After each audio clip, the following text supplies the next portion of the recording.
Pero si alguien me dice que no ve Wikipedia, que permanece ajeno y es un espíritu puro, incontaminado de Wikipedia, no está diciendo la verdad, no está diciendo la verdad.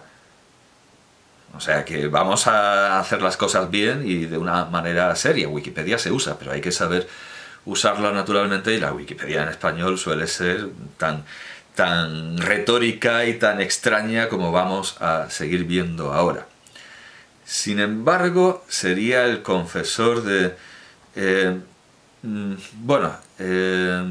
es que claro, lo que he dicho de Pedro Bollón de Haro es que realmente es eso, que yo le comentaba algo que venía en Wikipedia y él se sorprendía, lo que obviamente mostraba que no lo había visto, pero ya digo, algún estudioso, firme lector de sus ideas sobre la escuela universalista española ha hecho los artículos debidos, y no sé si con su conocimiento o no, pero claro, al final ahí está. Es que es el elefante en la habitación, no podemos hacer como que no existe. Se puede dejar para el último lugar, como hacía él, ¿verdad? O como me pareció que hacía. Pero no se puede obviar, no se puede obviar. Y claro, cuando comete errores tremendos, y errores que muchas veces van en contra de la verdad acerca de la verdad de las contribuciones españolas, hispánicas e incluso mediterráneas, incluso italianas, al saber, con una especie de conjura septentrional, nórdica, que lleva a atribuirles todas las creaciones, invenciones, descubrimientos a los hombres del norte, como hemos visto en este caso del primer diccionario árabe, que muchos eruditos muy finos y muy... en fin, pues muchos de esos eruditos demuestran desconocer a Fray Pedro de Alcalá. Bien, sigo con Wikipedia, con Wikipedia. Que nadie se escandalice, creo que está bastante justificado el uso, aunque naturalmente es un uso crítico, y ahora se verá. Sin embargo, sería el confesor de Isabel la Católica quien llevaría a cabo la incineración de los manuscritos más importantes de la cultura nazarí, tanto por su contenido como por su valor material y estético. Se conoce por escritos de la época que la estética y el labrado de dichos manuscritos cautivaban a todo el que entraba. Aquí ya nos ponemos en la parte extrañamente lírica, poética. Se conoce por todo esto no tiene ninguna fuente. Evidentemente es obra de alguien que lamentablemente no sé quién es, pero todo esto es una producción de autor. Se conoce por escritos de la época que la estética y el labrado de dichos manuscritos cautivaban a todo el que entraba en contacto con ellos. Encuadernaciones recubiertas con perlas, hojas perfumadas, multiplicidad de tintas, códices con deliciosas iluminaciones. Se estima que ardieron al menos 4000 escritos. El discurso de Cisneros era quemar todo relato, claro, Cisneros usaba términos posmodernos, términos de Lyotard. El discurso de Cisneros era quemar todo relato que contribuyera a la impiedad mahometana. Con ese pretexto se quemaron Coranes y obras religiosas, una ofensa para la sociedad musulmana. Bueno, ya hemos visto que sigue siendo una ofensa quemar la palabra Corán, sencillamente la palabra Corán. Pero también mucha poesía e historia. Los granadinos de la época eran grandes literatos, amantes del verso. Ahora digo yo que no todos, que analfabetos también habría, y destacaba sobre todo la poesía sufí elaborada por maestros espirituales. Entre las cenizas que dejó Cisneros ardieron poemas y reflexiones del célebre poeta granadino Ibn al-Khatib, que por cierto se carteaba con Pedro I el Cruel, de quien también hacía ya un tiempo. O sea que traer ahora al Khatib que casualmente pudiera arder, al igual que Lorca pudiera sucumbir en la revolución fascista en Granada, bueno, en fin. Sí, además en la misma ciudad. Podemos decir que los manuscritos de Ibn al-Hatib ardieron de una manera tan accidental como fusilaron a Lorca. Los nazaríes también fueron, bueno, que no fue un accidente, que fue con toda la idea, pero que eso a Franco no le interesaba. Eso a Franco no le interesaba, eso fue casi una jugarreta que le hizo Queipo de Llano, una de las suyas de Queipo de Llano, pero a Franco eso no le podía convenir menos, aunque a otros creadores sí que, yo creo que sí que le pareció el humorista bluff. El humorista bluff, yo creo que su fusilamiento sí que... además por eso no protestó nadie, por un humorista gráfico no protesta nadie. En cambio con Lorca se alzó la voz internacional. Los nazaríes, dice el artículo, también fueron apasionados de la historia, con unos códices de gran calidad. Estos también acabaron en la hoguera, ya que los libros hablaban de los reyes musulmanes representantes de Alá. Hombre, no lo creo, porque los reyes de Granada eran sultanes, no eran califas. Tenían el mulk, pero no tenían el califato, no tenían el poder religioso.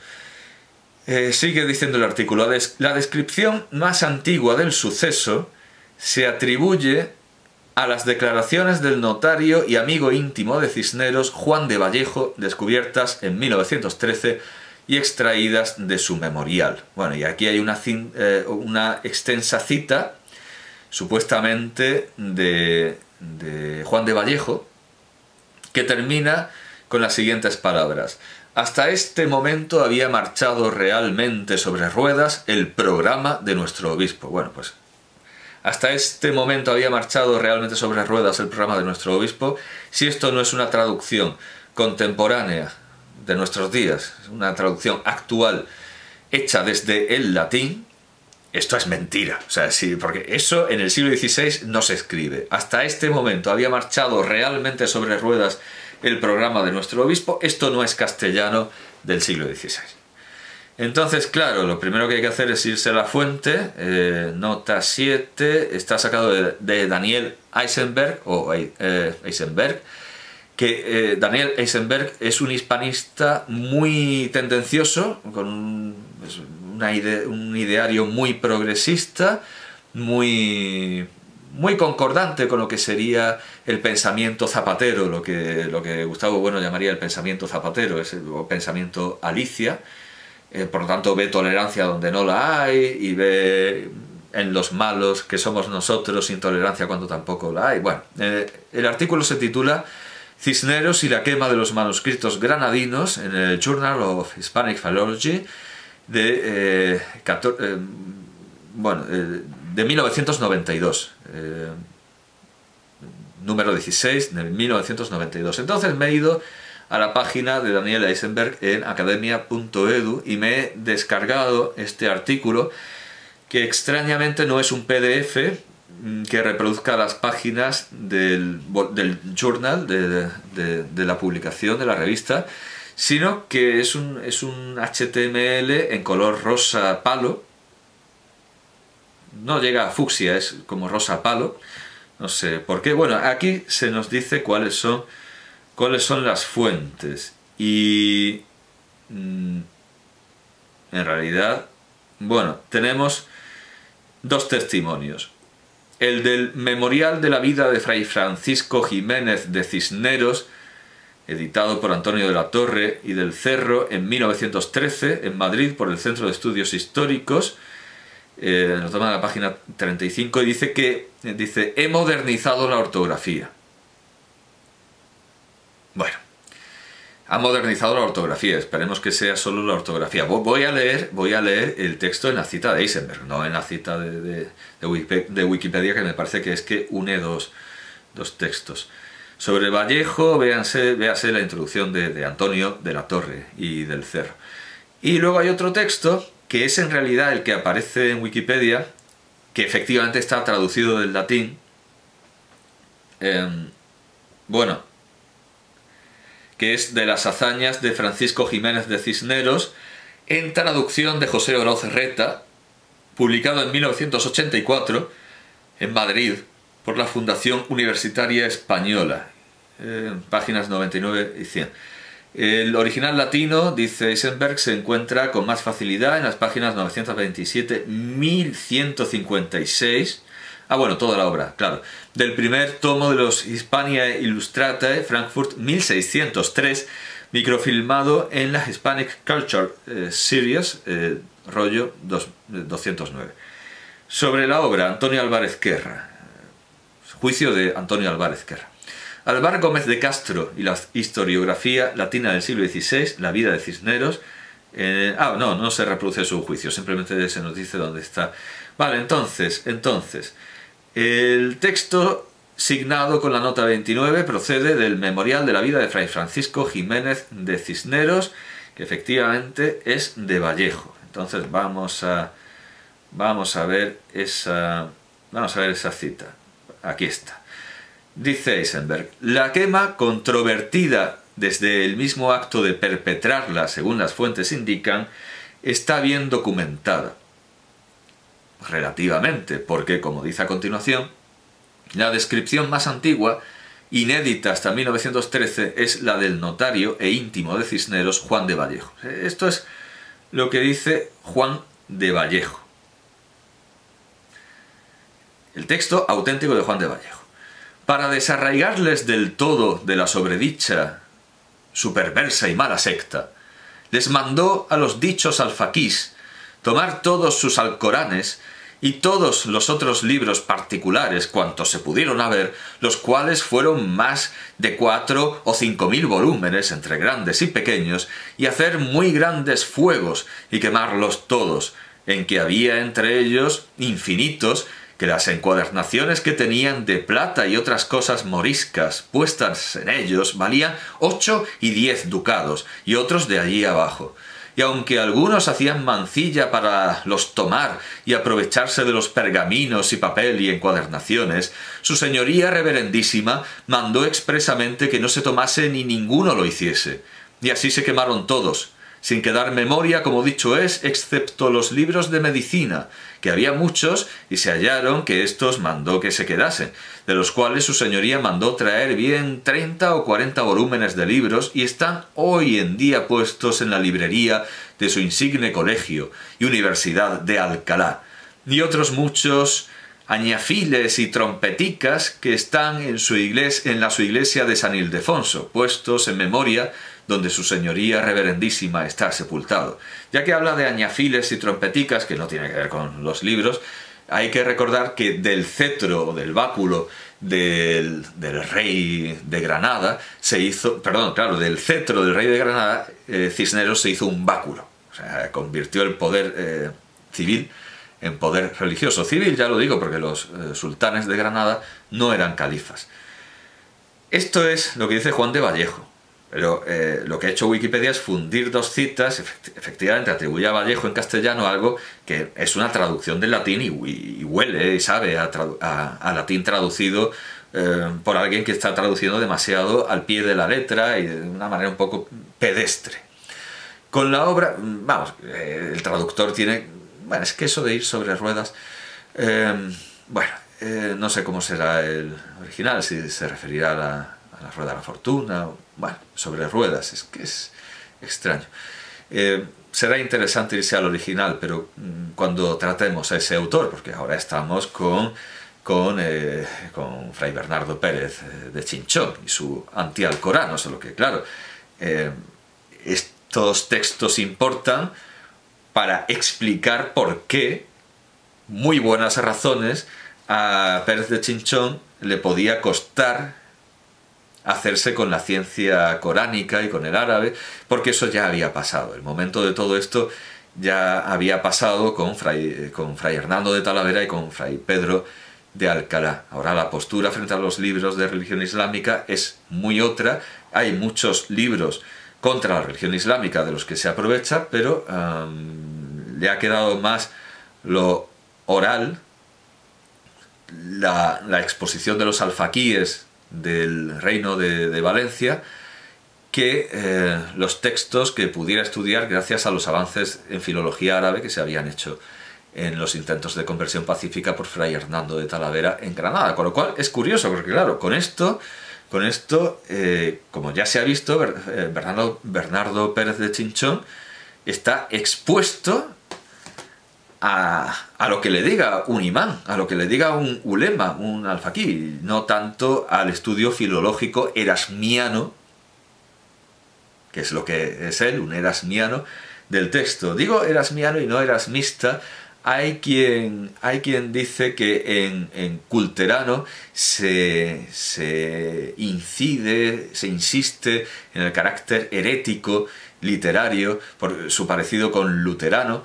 Y claro, alguien puede decir, ya, pero si decimos erasmiano en lugar de erasmista, es como si estuviéramos diciendo cristiano frente a un ista despectivo, como el que vemos en islamista, pero al mismo tiempo, si tenemos luterano, también tenemos calvinista. Así que no afilemos, no nos utilicemos demasiado, que nos podemos quebrar de sotiles, como dice Cervantes, que también va a aparecer ahora, por supuesto, también va a aparecer ahora. Bueno, resulta que la cita que hace Wikipedia no es de Vallejo, no es de Vallejo.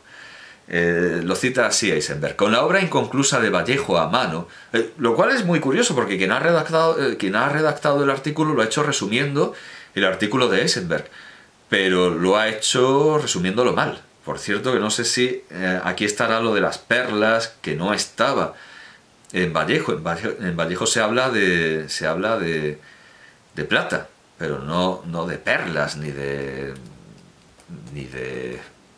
cartas perfumadas. Sí, efectivamente, todo el artículo de Wikipedia es un resumen de Eisenberg, porque lo de las perlas sí aparece aquí, además varias veces. El biógrafo Alcolea, por ejemplo, especifica que algunas encuadernaciones estaban adornadas con perlas, y aparecen más veces la palabra perlas, o sea que de hecho iba a aparecer poco después de aquí está, de la lectura de Castro. Con la obra inconclusa de Vallejo a mano, Vallejo no la termina, Álvar Gómez de Castro, discípulo de Cisneros, acabó la primera biografía del arzobispo. Ofrece algunos detalles nuevos. Claro, esto puede ser motivo de la confusión, porque claro, en realidad es, digamos, el mismo libro que es la biografía de... Pero son dos obras distintas, diferenciadas, y dos autores distintos. O sea que todo esto es un resumen de Eisenberg, pero un mal resumen. Afortunadamente, y esto es lo bueno que tiene Wikipedia, nos da la referencia exacta a dónde ir. Y aunque el enlace no nos lleve allí, al final encontramos el texto, gracias a la generosidad del propio Eisenberg, que lo sube, aunque sea en color rosa palo. Y el texto de Álvar Gómez de Castro, por cierto, el texto de Álvar Gómez, porque es Álvar, lo que pasa es que, como en España los impresores siempre han creído que las mayúsculas no llevan tilde, incluso como norma, a las mayúsculas no se les pone tilde para ahorrarse un tipo, pues es Álvar. Ya nos metemos a piedra y lodo, a sangre y fuego el Álvar, pero es Álvar como Álvaro, ¿verdad? Álvar Gómez de Castro dice, en letra rosa, en este archivo de Eisenberg, y este rosa sí que es fucsia. Alegre por el éxito, Jiménez, y estimando que debía aprovecharse una ocasión tan favorable y extirpar radicalmente de sus almas todo el error mahometano, no se detenía ante el parecer de quienes juzgaban más prudente ir quitando poco a poco una costumbre inveterada, pues pensaba que este método era aplicable en asuntos de poca importancia y en los que no se ventile la salvación de las almas. Así que, con facilidad, sin dar un decreto y sin coacción, logró que los alfaquíes, dispuestos en aquella época a hacer todo tipo de favores, sacasen a la calle los ejemplares del Corán, es decir, el libro más importante de su superstición, y todos los libros de la impiedad mahometana, de cualquier autor y calidad que fuesen.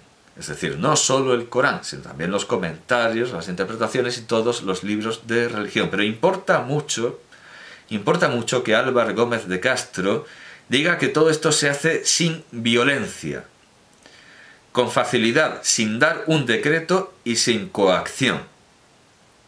O sea, es una negociación con los alfaquíes. No vienen las tropas con corazas y con alabardas, van golpeando casa por casa, no.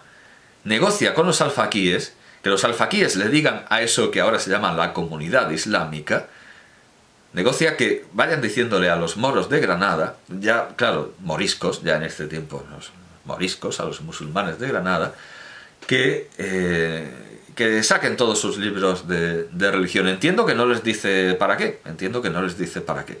Y es notable que los alfaquíes estuvieran dispuestos en aquella época a hacer todo tipo de favores.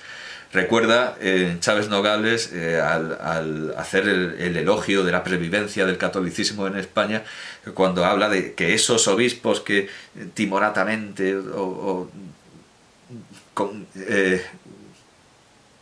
docilidad, eso es, dóciles, levantan el brazo en las ceremonias fascistas, acabarán causando la caída del régimen. Bueno, pues esa misma docilidad con la que los obispos levantan el brazo en saludo pagano, romano. Claro, si es romano puede ser católico, pero tiene un origen pagano que será mucho más pagano. Bueno, Mussolini es un comecuras. Lo que pasa es que luego, claro, hace el concordato, entonces se censura a sí mismo, censura su libro Jan Hus, el Veraz. Los obispos saben que están haciendo un saludo pagano y fascista. Bueno, pues resulta que estos alfaquíes que representan la voz de la religión de ad-Din y representan la comunidad, pues resulta que son dóciles y son colaboracionistas. Esto hay que decirlo también. Esto hay que decirlo también. Cisneros no saca a los soldados, no. Negocia con los alfaquíes que están dispuestos en aquella época a hacer todo tipo de favores.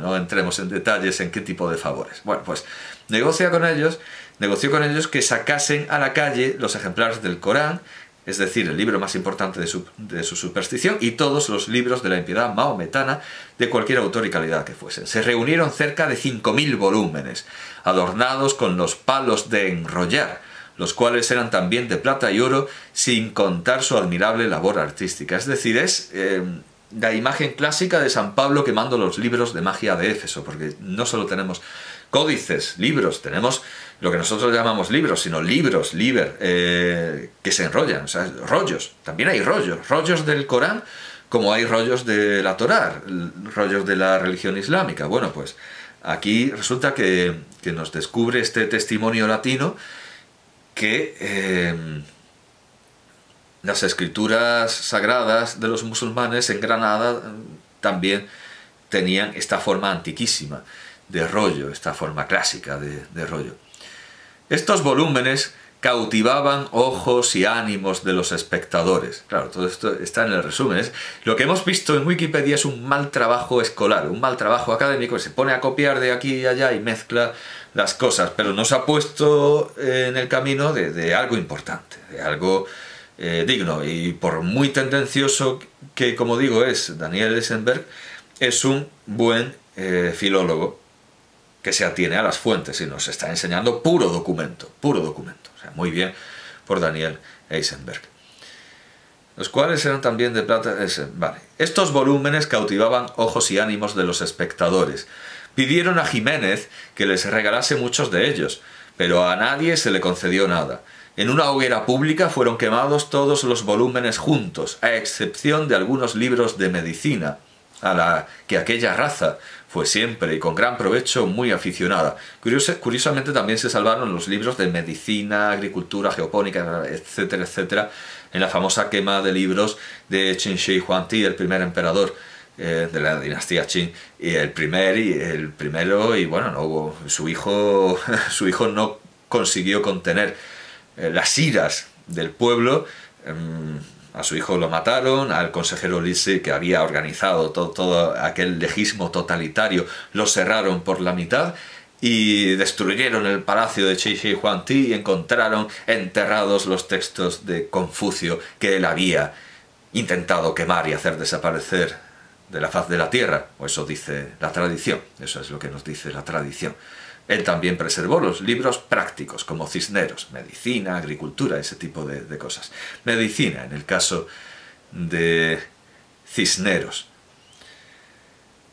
Tales libros, está hablando de los de medicina, librados de la quema por el mérito de arte tan saludable, se conservan actualmente en la biblioteca de Alcalá. Hasta este momento había marchado realmente sobre ruedas el programa de nuestro obispo. Bueno, en Alcalá yo diría que en el Escorial también tiene que haber... En el Escorial también hay algo, claro, los códices del Escorial. Si es que los del Escorial no son directamente los de Alcalá. Bueno, dice Eisenberg. Otros... Añadieron después otros datos, aprovechando muy posiblemente fuentes hoy perdidas. Es que esto que celebró en el año 2000 el Ayuntamiento de Granada, como si fuera una cosa muy cierta, es un hecho un poco nebuloso y borroso.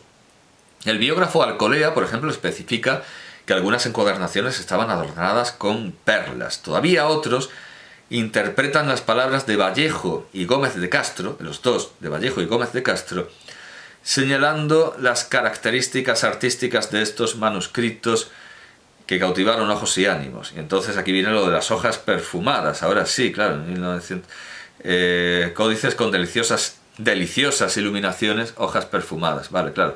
Esto en la nota 33... Entonces solo tengo que buscar Cervantes para que me venga el comentario, porque todo el artículo de Wikipedia está sacado de aquí. Lo de... vaya, lo de las hojas perfumadas, que como he dicho es de autor, claro que es de autor, ni más ni menos que de Luis Santamarina en su monografía sobre Cisneros. Ahí se habla de lo de las hojas perfumadas. Entonces voy a buscar a Cervantes, porque no puede no aparecer Cervantes en un artículo de Eisenberg que tiene que ver con tolerancia. Claro, es algo muy frecuente en él. Cervantes y la libertad, lo que viene de Luis Rosales. Hay 8 apariciones de Cervantes aquí. Sí, aparece eso. Cervantes nunca se atrevió a describir en ninguno de los muchos viajes de sus personajes la ciudad de Granada. Pero es posible que aluda a esta quema. Yo creo que Vibramla sí aparece en Cervantes, pero no estoy muy...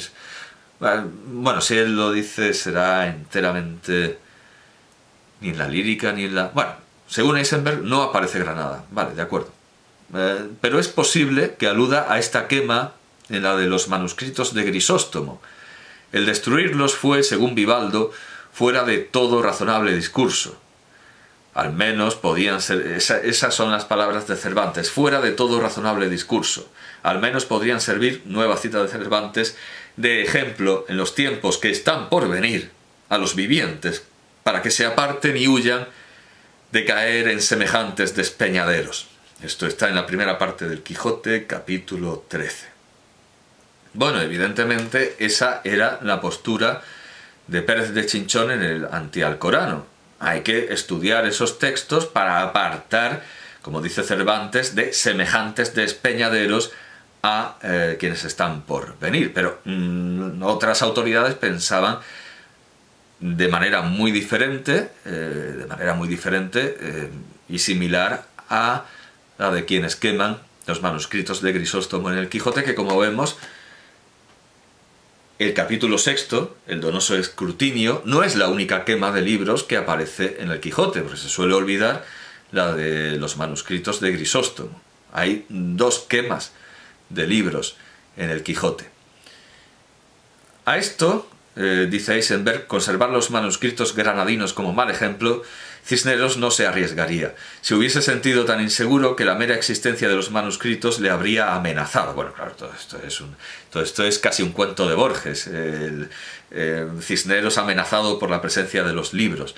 No vacilo, o de Arreola, recuerda su cuento sobre sobre el protagonista del cuento que mete una araña venenosa en una araña peluda y venenosa en su casa. Para tener esa presencia y que invada sus sueños. Bueno, pues según Eisenberg, esos libros harían el efecto de la araña venenosa en Arreola. No vaciló en recurrir a la fuerza y a la tortura para estimular la conversión, pero cuidado, ya hemos visto que en el caso de la quema de libros solo se sirvió de la docilidad de los alfaquíes, que podían sentirse amenazados sin duda alguna, pero bueno.